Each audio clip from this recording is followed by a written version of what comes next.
अगले अनुच्छेद में गुनाकर मूले कहते हैं कि गुप्त काल की ब्राह्मी लिपि तथा बाद की सिद्धम लिपि के अक्षरों के सिरों पर छोटी आरी लकीरें या छोटे ठोस तिकोन हैं, लेकिन नागरी लिपि की मुख्य पहचान यह है कि इसके अक्षरों के सिरों पर पूरी लकीरें बन जाती हैं और ये सिरों रेखाएं उतनी ही लंबी रहती हैं जितनी कि अक्षरों की चौड़ाई होती है।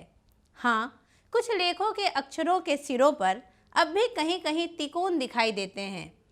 दूसरी स्पष्ट विशेषता यह है कि इस प्राचीन नागरी के अक्षर आधुनिक नागरी से मिलते जुलते हैं और इन्हें आसानी से थोड़े अभ्यास के बाद पढ़ा जा सकता है।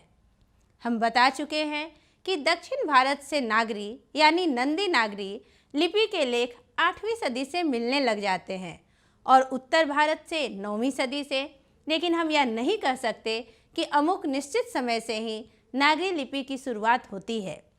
नागरी जैसे अक्षर कुछ पुराने लेखों में दिखाई देते हैं और पुरानी शैली के कुछ अक्षर नागरी लेखों में भी दिखाई देते हैं।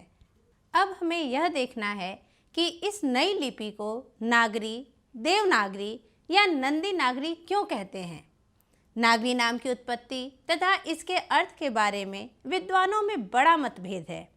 एक मत के अनुसार गुजरात के नागर ब्राह्मणों ने पहल इस लिपि का इस्तेमाल किया, इसलिए इसका नाम नागरी पड़ा। इस मत को स्वीकार करने में अनेक अड़चनें हैं। एक अन्य मत के अनुसार बाकी नगर सिर्फ नगर हैं, परंतु काशी देवनगरी है, इसलिए काशी में प्रयुक्त लिपि का नाम देवनागरी पड़ा। स्पष्टतः यह एक संकुचित मत है। अल-बेरूनी ने अपने ग्रंथ 1030 ईस्वी में लिखा है कि मालवा में नागर लिपि का इस्तेमाल होता था, अतः यह स्पष्ट है कि 1000 ईस्वी के आसपास नागर या नागरी नाम अस्तित्व में आ चुका था। दरअसल यह शब्द और भी कुछ पहले अस्तित्व में आ चुका था। इतना निश्चित है कि यह नागरी शब्द किसी नगर अर्थात बड़े शहर से संबंधित है। पादताड़ितकम नामक एक नाटक से जानकारी मिलती है कि पाटलिपुत्र यानी पटना को नगर कहते थे। हम यह भी जानते हैं कि स्थापत्य की उत्तर भारत की एक विशेष शैली को नागर शैली कहते हैं। अतः नागर या नागरी शब्द उत्तर भारत के किसी बड़े नगर से संबंध रखता है। असंभव नहीं है कि यह बड़ा नगर प्राचीन पटना ही हो। चंद्रगुप्त द्वितीय यानी विक्रमादित्य का व्यक्तिगत नाम देव था, इसलिए गुप्तों की राजधानी पटना को देवनगर भी कहा जाता होगा।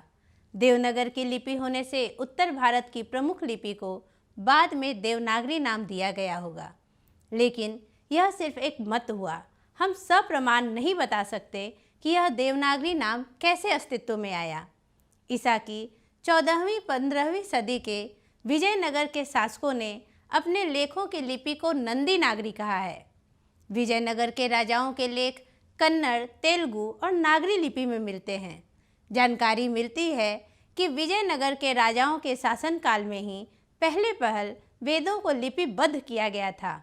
यह वैदिक साहित्य निश्चय ही नागरी लिपि में लिखा गया होगा। विद्वानों का यह भी मत है कि वाकाटकों और राष्ट्रकूटों के समय के महाराष्ट्र के प्रसिद्ध नंदी नगर यानी आधुनिक नांदेड़ की लिपि होने के कारण इसका नाम नंदी नागरी पड़ा। लेकिन हमें नामकरण के इस झंझट में अधिक नहीं पड़ना चाहिए।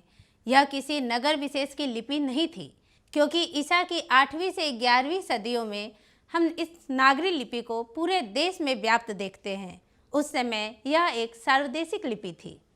इस अनुच्छेद में गुनाकर मूले ने नागरी शब्द की उत्पत्ति के संबंध में अनेक विद्वानों के अनेक मतों को बताया है।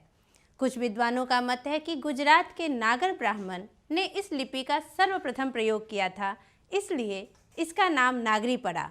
किंतु कुछ विद्वानों के मतों के अनुसार काशी देवनागरी है, इसीलिए इसका नाम देवनागरी पड़ा।